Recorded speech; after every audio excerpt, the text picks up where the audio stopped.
Today we are going to dyno my 1981 Ford Fairmont Station Wagon. If you guys haven't been following the build, let me give you a brief overview. It is a 2006 Vortec 4200 with a homemade intake manifold, homemade exhaust manifold, homemade oil pan, VS Racing S480 turbo, all in a 1981 Ford Fairmont Station Wagon. The goals for today are to make over 700 horsepower to the wheels. Recently, on our Ford Fairmont Futura, we made 605 horsepower with a completely stock Vortec 4200. And when I say stock, that means it had stock camshafts. On this car, we chose to upgrade the camshafts with reground camshafts. As has been discovered by many stock bottom end enthusiasts, usually the first thing to go is the connecting rods, assuming you have a safe tune with no detonation, adequate fueling, etc. Now, what kills a connecting rod is not horsepower, but torque. Since we upgraded the camshafts in this engine, hopefully our power peak will be moved up in the RPM range. What this means we can do is we can take the same torque that we made on the Fairmont Futura, which is around 550 pounds-feet of torque, and make it at a higher RPM. As we all know, horsepower equals torque times RPM divided by 5252. Therefore, if you maintain the same amount of torque and make it at a higher RPM, it will make more horsepower. So our goal today is to make 550 pounds-feet of torque at the highest amount of RPM that we can. Enough blabbering, let's get on to the dyno.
That made some boost. 18 pounds. Okay, 626, all right. And the RPM, Look at the RPM. More. 7,000. Wow.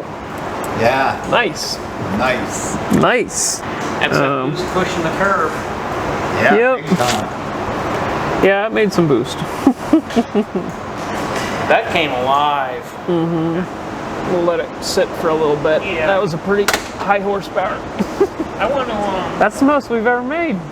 Yes. Yeah. I just realized that. Sounded good. Yeah, I was like, I'm so used to the LS stuff lately. It's like, oh yeah, that's right. That's a lot.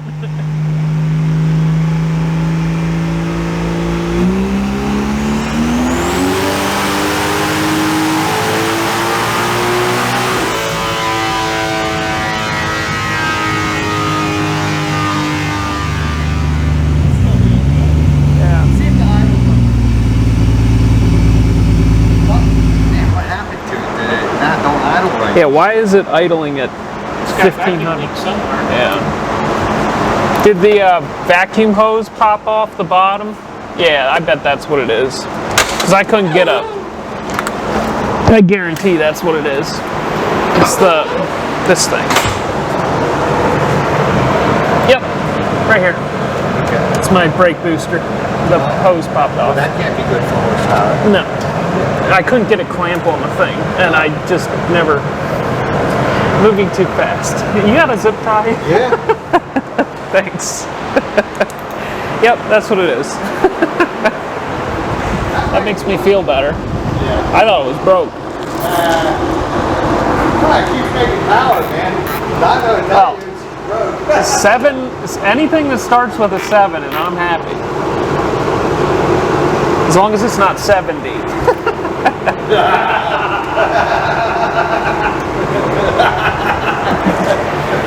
You need to put that in your video.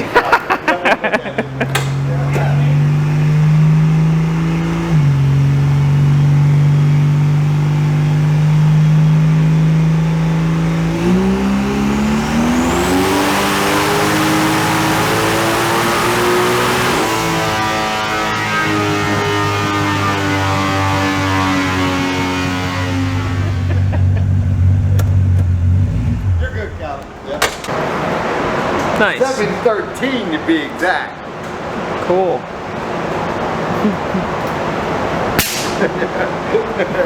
Good job, guys. Good job.